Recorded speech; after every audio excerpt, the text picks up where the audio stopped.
কাঁদানে gas, sound grenade আর লাঠিপেটা করে নিষিদ্ধ ঘোষিত সংগঠন হিজবুত তাহরিরের মিছিল ছত্রভঙ্গ করে দিল পুলিশ। রাজধানীর পল্টন মোড়ে জুমার নামাজের পর হিজবুত তাহরিরের ব্যানারে মিছিলটি বের করা হয়। এ সময় আটক করা হয় বেশ কয়েকজনকে।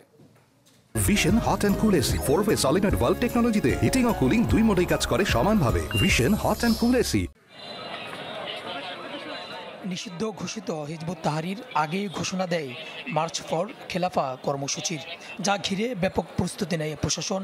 নিরাপত্তা জোরদার করা হয় জাতীয় মসজিদ ও আশপাশের এলাকায়।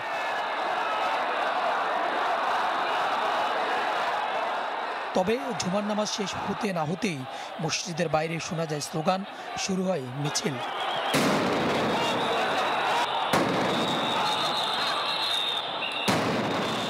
সাথে সাথে ব্যবস্থা নেয় পুলিশ।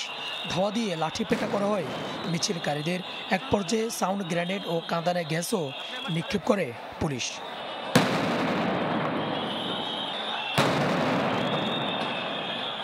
এই ঘটনায় আতঙ্ক ছড়িয়ে পড়ে পুরো এলাকায়। হ্যাঁ, আমরা তো আতঙ্কবোধ, কারণ আমরা সাধারণ জনগণ, আমরা ভালো দেখতে চাই, একটা সাধারণ ভালো বাংলাদেশ দেখতে চাই।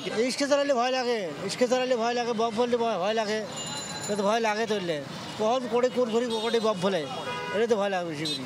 আমরা যদি এসব শুনি দেখি তাহলে আমাদের আতঙ্ক, আমরা বাড়ি করতে বাড়িতে পারবো, গাড়ি চালাতে পারবো ঠিক মতন। বেশ কয়েকজনকে আটক করে আইনশৃঙ্খলা রক্ষাকারী বাহিনী। পুলিশ জানায় জড়িতদের আইনের আওতায় আনার কাজ করছে প্রশাসন। মারার পরে তারা ডিসপার্সে চলে গেছে। এখন পরিস্থিতি একেবারে শান্ত। আমরা গলির অলিগলির ভিতরে যদি কেউ থাকে সেটাও দেখতেছি, বেশ কিছু আটক আছে। হিজবুত তাহরিরকে জননিরাপত্তার প্রতি হুমকি বিবেচনায় 2009 সালের 22 অক্টোবর বাংলাদেশ সরকার নিষিদ্ধ ঘোষণা করে। সুলতান মাহমুদ আরিফ, চ্যানেল 24, ঢাকা।